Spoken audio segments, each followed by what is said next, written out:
6 ton ration அரிசியை கடத்தி வந்த 2 டிரைவர்களை போலீசார் கைது. ஆண்டிமடத்தில் சட்டவிரோதமாக 6 டன் ரேசன் அரிசியை கடத்தி வந்த 2 டிரைவர்களை போலீசார் கைது செய்து விசாரித்து வருகின்றனர். அரியலூர் மாவட்டம் ஆண்டிமடம் அருகே புதுக்குடி பகுதியில் சிலர் சட்டவிரோதமாக ரேசன் அரிசியை கடத்தி விற்பனை செய்வதாக புகார் எழுந்தது. இதையடுத்து குடிமைப்பொருள் வழங்கல் குற்ற புலனாய்வுத்துறை சப் இன்ஸ்பெக்டர் ராஜாராம் தலைமையிலான போலீசார் அப்பகுதியில் ரோந்து பணியில் ஈடுபட்டுக் கொண்டிருந்தனர்.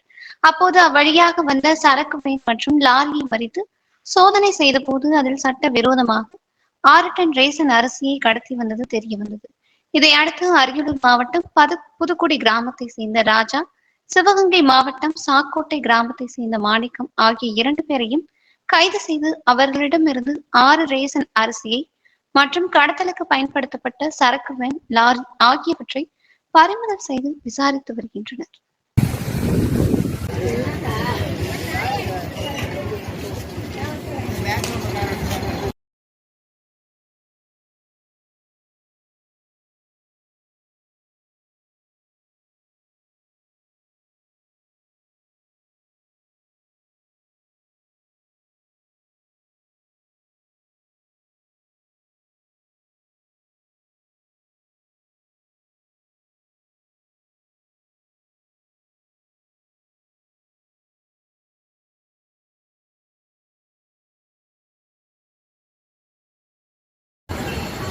போலீஸ் ஓட்டுற மாதிரி எடுக்க கூடாது வண்டியை.